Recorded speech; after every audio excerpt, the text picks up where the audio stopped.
Chapter number 5 lecture number 13 માં આપણે ઉત્સેચકની લાક્ષણિકતાનો topic continue કરવાનો છે।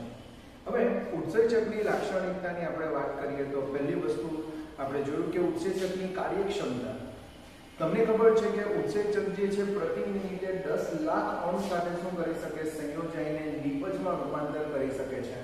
પરિણામે આપણે એવું કહી શકીએ કે ઉત્સેચકની કાર્ય કરવાની ક્ષમતા તમને ઘણી વધારે મળશે।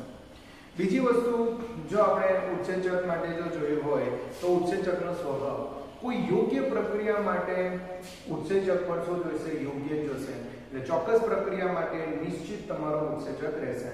અને ત્રીજી આપણે વાત કરી હોય તો pH ની, યોગ્ય pH હશે તો એ યોગ્ય pH માં જે છે તમારું ઉત્સેચક જે છે પ્રક્રિયા કરી શકે। દાખલા તરીકે જૈવ રાસાયણિક પ્રક્રિયાઓ મોટે ભાગે 5 થી 7 pH ના વચ્ચે થાય છે, જેને આપણે અનુકૂળ pH કહી શકીએ, જેને આપણે શું કહી શકીએ, અનુકૂળ pH કહી શકીએ છીએ। તો આટલી ત્રણ વસ્તુ આપણે જોઈ હતી। હવે આજે જે ચોથું આપણે જોવાનું છે એ ઉત્તેજક અને સહઉત્સેચકની હાજરીમાં સક્રિયતા વધે છે એ સમજવાનું છે। તો ધ્યાન રાખજો, આપણને જૈવ રસાયણમાં તો ખબર છે કે ઉત્સેચકો જે છે એ પ્રોટીનના બનેલા છે। એ શું છે, પ્રોટીનના બનેલા છે। પણ જરા ધ્યાન રાખજો, અમુક વખતે ઉત્સેચકમાં પ્રોટીન સિવાય તમને થોડો ઘણો બિન પ્રોટીન ભાગ બી મળશે, એટલે પ્રોટીન સાથે થોડો ઘણો બિન પ્રોટીન ભાગ એના સાથે જોડાયેલો હશે, જેને કારણે આ બિન પ્રોટીનની હાજરીના લીધે તમારી જે ઉત્સેચક છે એની સક્રિયતામાં નોંધપાત્ર વધારો જોવા મળે છે। અને આ નોંધપાત્ર વધારો જે બિન પ્રોટીન ભાગના લીધે મળે છે એ બિન પ્રોટીન ભાગને આપણે સહઉત્સેચક કહીશું। તો ધ્યાન રાખજો, સહઉત્સેચક એટલે કે એવા પદાર્થો કે જે ઉત્સેચકની માત્રામાં એટલે કે ઉત્સેચકની સંયોજનની માત્રામાં શું કરે છે, વધારો કરે છે। તો કેટલાક પદાર્થો જેની હાજરી ઉત્સેચકની સક્રિયતામાં વધારો કરે છે, આવા પદાર્થોને આપણે સહઉત્સેચકો કહેવામાં આવે છે।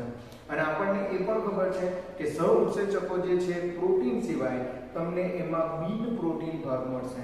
આ બિન પ્રોટીન હાજરી હશે તો જ ઉત્સેચકની સક્રિયતામાં તમને નોંધપાત્ર વધારો જોવા મળશે। તો એવું નોંધવામાં આવ્યું છે કે જ્યારે બિન પ્રોટીનનું અલ્પ પ્રમાણ ઉત્સેચક સાથે હાજર હોય ત્યારે ઉત્સેચકીય સક્રિયતામાં નોંધપાત્ર વધારો થાય છે, બરાબર। અને એના એક્ઝામ્પલની વાત કરીએ તો સામાન્ય રીતે Na1+ છે, Mn2+ છે, CO2+ છે, Ca2+ છે, એટલે સોડિયમ, મેંગેનીઝ, કોબાલ્ટ અને કેલ્શિયમ, બરાબર, આયનો ઉત્સેચક સાથે જોડાઈને તેની સક્રિયતામાં શું કરે છે, વધારો કરે છે। તો ધ્યાન રાખજો, આ જે ઉત્તેજકો જે છે એ આયનો છે અને એ આયનો પ્રોટીન સાથે જોડાયેલા છે, જેને કારણે ઉત્સેચકની સક્રિયતામાં વધારો થશે, જેને આપણે સહઉત્સેચકો કહી શકીએ છીએ। તો સહઉત્સેચકોમાં આપણે આયનો જરા ધ્યાન રાખજો, Na1+ છે, Mn2+ છે, CO2+ છે, Ca2+ છે, આ બધા જે છે એ સામાન્ય રીતે સહઉત્સેચક તરીકે કાર્ય કરે છે। તો સહઉત્સેચક એટલે ધ્યાન રાખજો, સક્રિયતામાં, ઉત્સેચકની સક્રિયતામાં શું કરે, વધારો કરે। આ જ વસ્તુ જો આપણે કેમિસ્ટ્રીમાં બરાબર ઉદ્દીપક સાથેની વાત કરી હોય તો એને પ્રવર્ધકો કહેવાય। એને શું કહેવાય, પ્રવર્ધકો। જ્યારે આ જ વસ્તુ તમે જૈવ રસાયણની વાત કરો તો જૈવ રસાયણમાં એને સહઉત્સેચકો કહેવાશે। ત્યાર પછી આપણે નામ નેક્સ્ટ નિરોધકો અથવા તો વિષની અસરની વાત કરીએ। આ નિરોધકો એટલે કે અંગ્રેજીમાં કહેવાશે ઇન્હિબિટર્સ અને વિષ એટલે આપણે કહી શકીએ પોઈઝન। તો આપણે એવું કહી શકીએ કે જૈવ રાસાયણિક પ્રક્રિયા હશે તો એ જૈવ રાસાયણિક પ્રક્રિયામાં એવા પદાર્થોનો ઉમેરો કરવામાં આવે કે જેના લીધે ઉત્સેચક પોતાની સક્રિયતામાં શું કરે, ઘટાડો કરે, અથવા તો ઉત્સેચક સંપૂર્ણપણે નાશી જાય, ઉત્સેચક શું થાય, સંપૂર્ણપણે નાશી જાય, તો એને નિરોધકો અથવા તો શું કહેવાય છે, વિષ કહેવાય છે।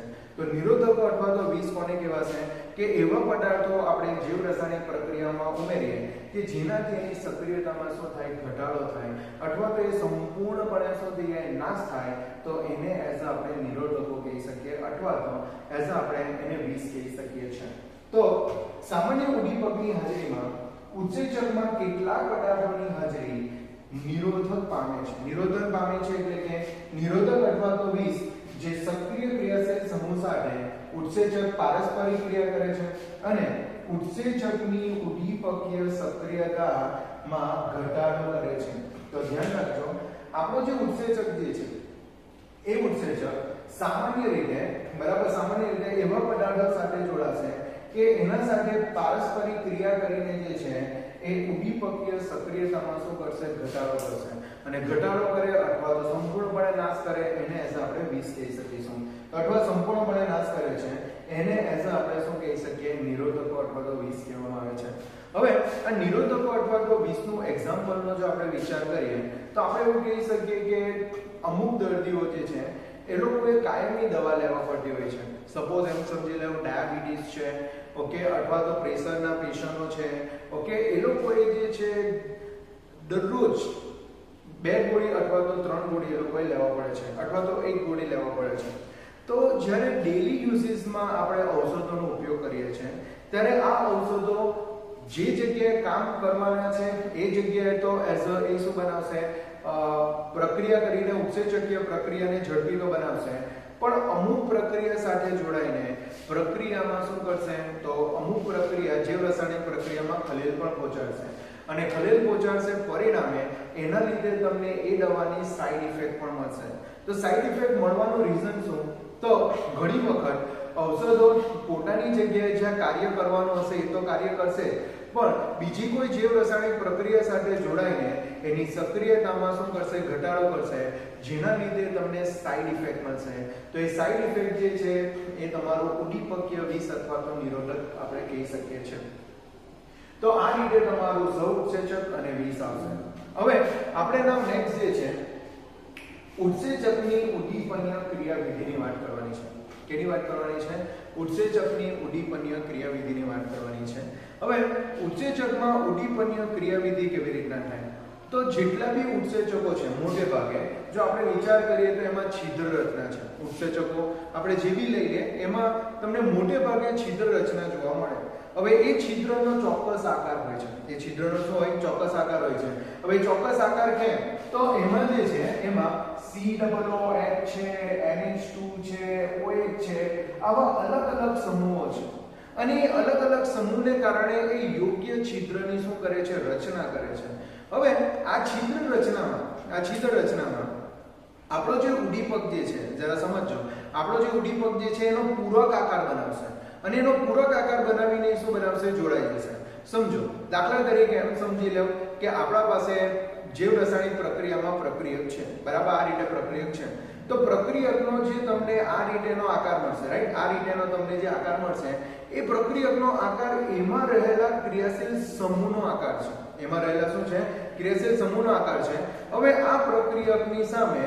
ઉદ્દીપક જે છે એનો પૂરક આકાર બનાવશે એટલે કે એના અંદર આ રીતે શું થશે જોડાઈ જશે આ રીતે એના સાથે શું થશે જોડાઈ જશે તો ક્રિયાશીલ સમૂહને અનુરૂપ જે છે પૂરક આકાર બનાવશે પૂરક આકાર બનાવીને શું કરશે તો એ એના સાથે શું થઈ જશે જોડાઈ જશે બરાબર અને આ રીતે એ જોડાઈને રાસાયણિક પ્રક્રિયા કરીને એટલે કે પ્રક્રિયક રાસાયણિક પ્રક્રિયા કરીને નિપજમાં રૂપાંતર પામશે અને નિપજમાં રૂપાંતર પામીને એ શું થશે દૂર થશે આ રીતે તમને જૈવિક રાસાયણિક પ્રક્રિયા જોવા મળે આ વસ્તુ જો મેં તમને આકૃતિ દ્વારા સમજાવવાનો પ્રયત્ન કરું તો મેં કહી શકું કે E જે છે ઉત્સેચક છે અને S જે છે આપણો પ્રક્રિયાર્થી છે હવે પ્રક્રિયાર્થીમાં જે રીતે તમને ખાંચા મળશે ને એ રીતે તમને ઉત્સેચકમાં ઉપસેલો ભાગ મળશે બરાબર તો અહીં આપણે એવું કહી શકીએ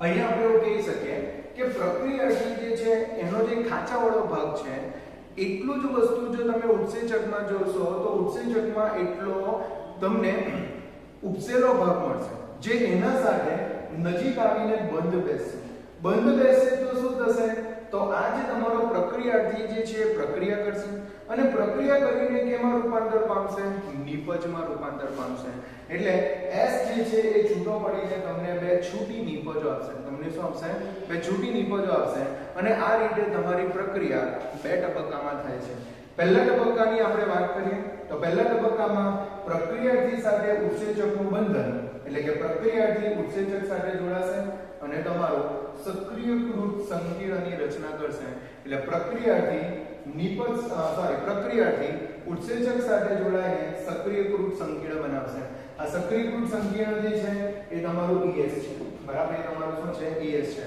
અને બીજા સ્ટેપમાં શું હશે? પ્રક્રિયાથી પ્રક્રિયા કરીને નિપજમાં રૂપાંતર કરશે. એટલે સક્રિયકૃત સંકીર્ણનું નિપજ નિર્માણમાં સક્રિયકૃત સંકીર્ણનું શું થશે? વિઘટન થશે. એટલે આપણું જે સક્રિયકૃત સંકીર્ણ જે છે એનું શું થશે? વિઘટન થશે. એટલે ES છૂટો પડીને E વત્તા શું બનશે? P બનશે અને આ રીતે તમને નિપજ મળશે.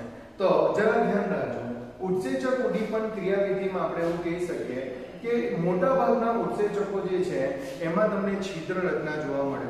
એ છિદ્રનો લાક્ષણિક આકાર છે અને લાક્ષણિક આકાર જે છે એમાં રહેલા સમૂહોની હાજરીના લીધે છે. એમાં જે પ્રકારના સમૂહો છે એ પ્રકારના સમૂહની હાજરીના લીધે એનો લાક્ષણિક આકાર છે. હવે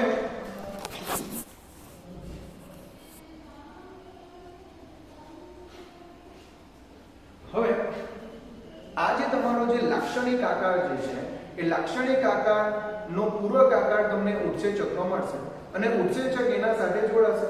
જોડાઈને પ્રક્રિયાથી પ્રક્રિયા કરશે અને પ્રક્રિયા કરીને કેમાં રૂપાંતર કરશે? નિપજમાં રૂપાંતર કરશે, બરાબર? અને આ રીતે ઉત્સેચકમાં તમને ક્રિયાવિધિ મળશે. ઓકે, જે બે સ્ટેપમાં થશે. પ્રક્રિયાથી, બરાબર, ઉત્સેચક સાથે જોડાઈને ઉત્સેચક પ્રક્રિયાથી સંકીર્ણ બનશે અને ત્યાર પછી એમાંથી નિપજ છૂટું બનશે. તો આ રીતે આપણું પ્રક્રિયાની શું છે એટલે ઉત્સેચક પ્રક્રિયાની ક્રિયાવિધિ છે. તો મારા પ્રમાણે આ લેક્ચર પર તમને ખબર પડી જવી જોઈએ. જો કોઈ ડાઉટ અરાઇઝ થાય તો તમે ફોન કરીને પૂછી શકો છો. I will explain you. Thank you very much. By.